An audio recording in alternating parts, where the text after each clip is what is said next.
పీకే కొత్త పార్టీ పెడుతున్నాడు.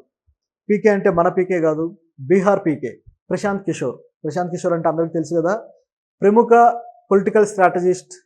ఈ ప్రశాంత్ కిషోర్ ఇప్పటిదాకా అనేక పొలిటికల్ పార్టీలకి స్ట్రాటజిస్ట్గా ఉంటూ రాజకీయ వ్యూహాలు రచిస్తూ ఎన్నికల వ్యూహాలు రచిస్తూ ఆ పార్టీ గెలుపోటముల్లో భాగస్థుడిగా ఉన్నాడు.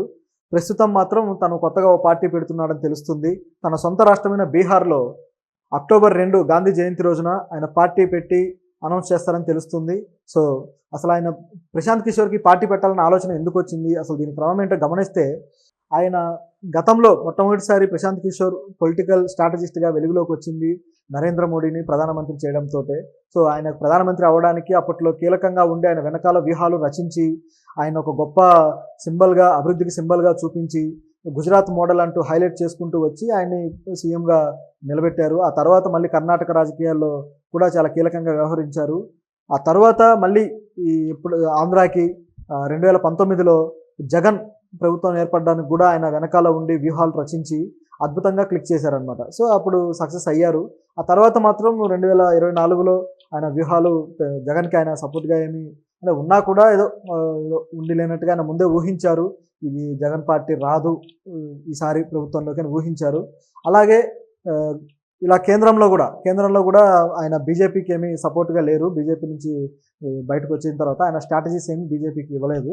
అయితే ఆయన కేంద్రంలో కూడా ఈ గత ఎలక్షన్ క్యాంపెయిన్లో మాట్లాడిన మాటలు, ఆ పద్ధతి అంతా చూస్తే బీజేపీకి మద్దతు ఇస్తున్నట్లుగానే కనపడింది అనమాట. సో అన్అఫిషియల్గా మద్దతు ఇవ్వడం అన్నమాట. అంటే జనాల మూడ్ని, ఓటర్ల మూడ్ని సెట్ చేయడానికి మీడియాతో పాటు ఈ ప్రశాంత్ కిషోర్ని కూడా బీజేపీ చాలా చక్కగా వాడుకుంది.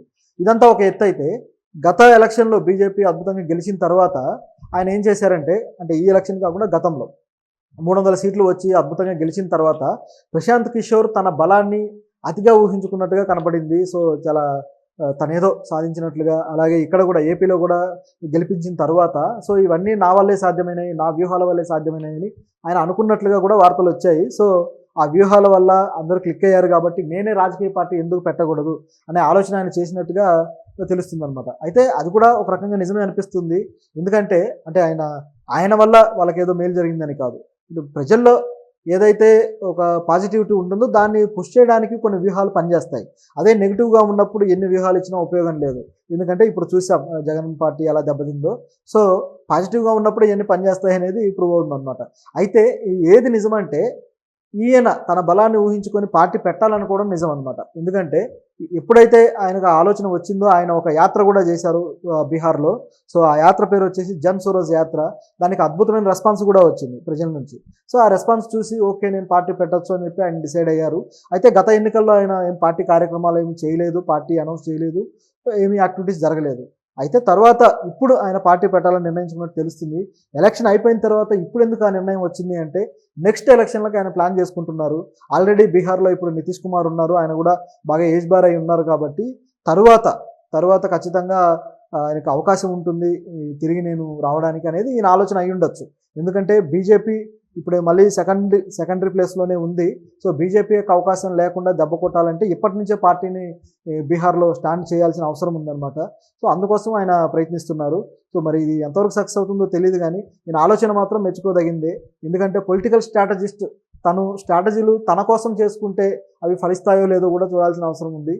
ఇదొక ఎత్తు అయితే, ఇప్పుడు ఈయన పొలిటికల్ స్ట్రాటజిస్ట్ కేటగిరీ నుంచి బయటకు వచ్చేసినట్టే ఒక రకంగా. ఇంకా వేరే ఏ పార్టీకి ఆయన స్ట్రాటజిస్ట్ చేయకపోవచ్చు.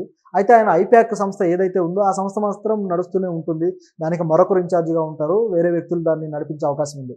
ఎందుకంటే గతంలో కూడా ఆయన ఐప్యాక్లో పనిచేసిన సునీల్ కనుగోలు ఆయన దగ్గర స్ట్రాటజిస్ట్గా పనిచేసి ఆ తర్వాత వేరే సంస్థను పెట్టుకుని నడిపించుకున్నారు.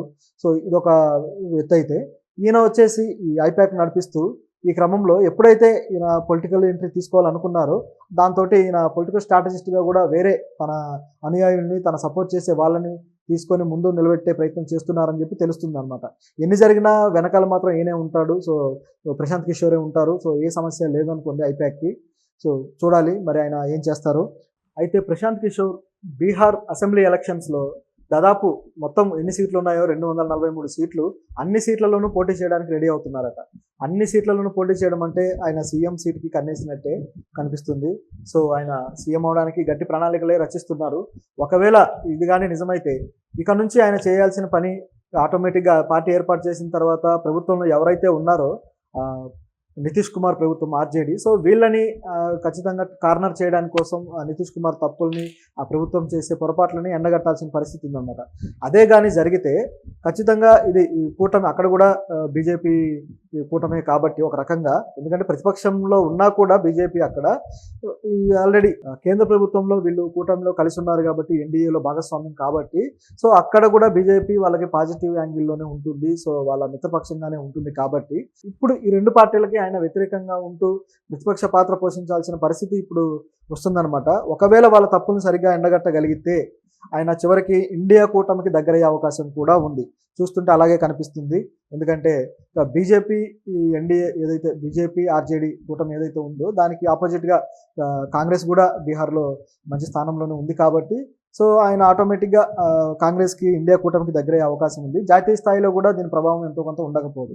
ఆయన నిజానికి ఈసారి ఎలక్షన్లో కాంగ్రెస్ పార్టీకి స్ట్రాటజిస్ట్గా వ్యవహరించాలని ఆయన కొన్ని మీటింగ్లు కూడా జరిగాయి. రాహుల్ గాంధీ, ప్రశాంత్ కిషోర్ ఇద్దరు మీట్స్ ఏర్పాటు చేసుకోవడం జరిగింది, అలాగే ఖర్గే వీళ్ళందరూ కూడా. కానీ ఎందుకో ఆ మీటింగ్స్ సక్సెస్ అవ్వలేదు. సో కాంగ్రెస్ పార్టీకి నేను స్ట్రాటజిస్ట్గా చేయడం లేదు, రాహుల్ గాంధీ నేను చెప్పిన మాటలు వినట్లేదు అని చెప్పేసి ఆయన బయటికి రావడం జరిగిందనమాట.